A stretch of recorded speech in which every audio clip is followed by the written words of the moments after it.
There are a few ways to invest in the gold sector: in the commodity, in ETFs like the GDXJ, and in the junior miners themselves.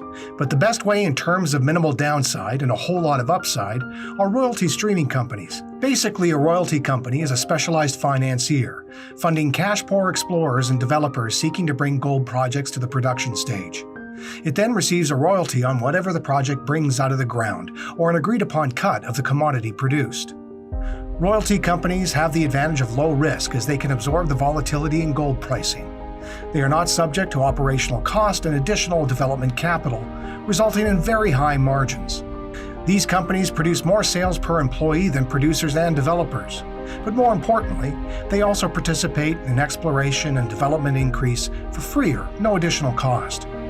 A good example of royalty streaming companies is Nomad Royalty Company, trading on the TSX under the symbol NSR, as well as the OTCQX under NSRXF. Nomad, based out of Montreal, Quebec, Canada, has streaming agreements across the Americas, as well as Africa and Australia. In 2021, Nomad expects to deliver 25,000 gold equivalent ounces, with silver contributing 20% of that value. Nomad Royalty Company recently expanded their portfolio and signaled the beginning of their sector consolidation strategy, with the acquisition of a cash-flowing royalty on the Moss Gold Mine in Arizona, and a definitive arrangement agreement to purchase Coral Gold Resources for approximately $45.8 million. EQUITY.GURU's own Reza Golzadeh spoke with Nomad's founder and chief investment officer, Joseph Delaplante, to get more details. Joseph, it's great to have you here with us today. We know that you guys have come out with a press release today. And if I could just read the headline for the sake of our viewers out there as well. Nomad Royalty Company to acquire Coral Gold, marking the start of its sector consolidation strategy. Congratulations on that, but just going back to the headlines, could you elaborate a bit more on marking the start of a sector consolidation strategy? Absolutely. Yeah, we're very pleased today to announce two transactions. Obviously, the one with Coral being the largest one of the two. As you know, we're one of the newer royalty companies in the royalty space. We've started trading only a couple of months ago, and we are part of a trend, I'd say, of many new royalty companies having entered the space, which in itself is not that old. Going back 10, 20 years. With the formation of some of the larger companies that we know today. Where we're coming from, we're a new team. If you look between the founders, Vincent Metcalf and myself, we're in our mid-30s. Our third partner and founder, Leif Levesque's in her mid-40s. So we're coming in with a new energy into this space, and we truly think that there is an opportunity to create the next big royalty company out there. And the way we view it, all ways to grow the business are good. We're going to be looking at individual deals to acquire royalties. We're going to be looking at portfolios, and we are going to be looking at M&A. And that's something that we haven't seen too much in the royalty space over the past few years. But as we've made quite clear this morning, we are willing to go down that path. And so we're very excited to begin down that journey, and we expect there will be many more to come. Do you see resource growth potential and exploration upside beyond the Robertson assets 2.7 million ounce resource? Yeah, absolutely. I mean, Robertson is a fantastic property. The story behind Robertson really goes back to Coral Gold when they were owners of the property and drilling this property, and they had put out that 2.7 million inferred resource, which is a historic resource at this point.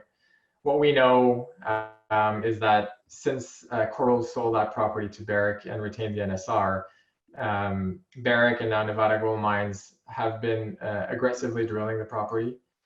So they've been trying to infill the existing resource, as well as they've done some metallurgical drilling in order to determine the characteristics of the ore that's present there.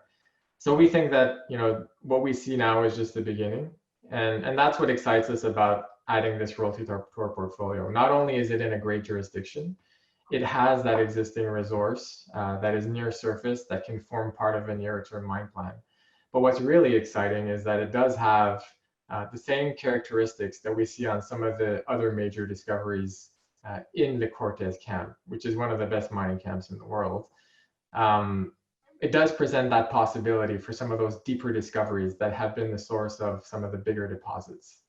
So when we consider everything about this acquisition, we have that, existing resource, nearer term potential for production. We have that longer term, bigger upside potential on discoveries.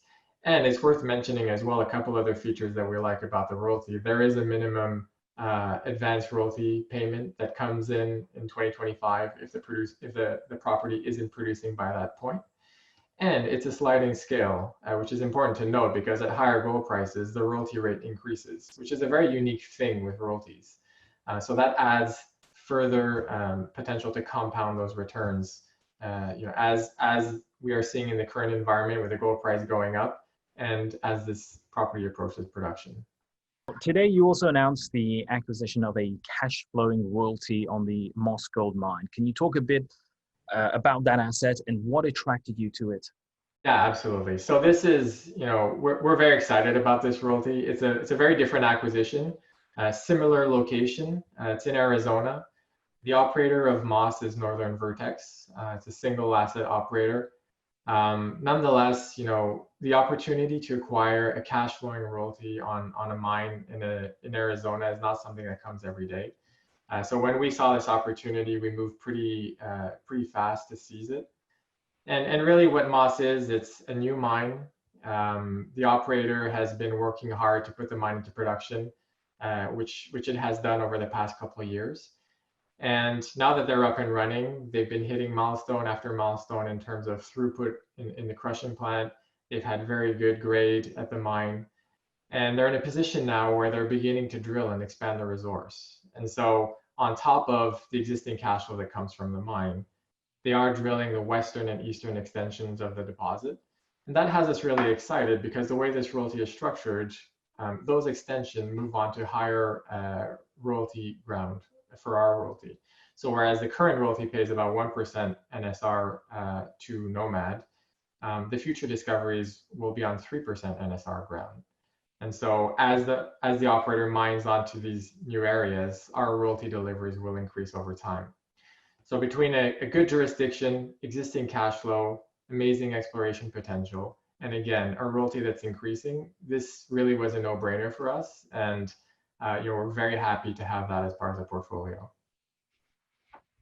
And ultimately, what is your goal for Nomad? Do you have plans to grow the company into one of the larger entities in the royalty and streaming space? Yeah, absolutely. As I mentioned initially, that certainly in the long run is our objective. And really our focus, between Vince, myself, and Alif, we are big shareholders of the company.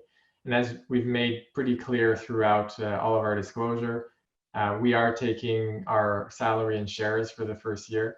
So the way we think about the business is if shareholders do well, we will do well. So from that point of view, everything that we do, we're structuring to deliver returns to the shareholders. And the way that we think we'll be best positioned to do that is to achieve scale with our business. And that's why we've outlined an aggressive growth strategy for Nomad, where in the long run, we want to see this vehicle grow into $3 to $5 billion market cap vehicle to rival those bigger royalty companies that get the best multiples. It's a strategy that we'll have to work hard to achieve. I think we're well along the way to show that we are able to execute as a team with all the developments this year. But at the end of the day, our goal is to have a higher share price so that our shareholders make money. So when we look at our year, we've had a very busy year in terms of executing on our milestones. One question that we do get, and it's something that we've been fairly committed to, is when is our dividend policy coming?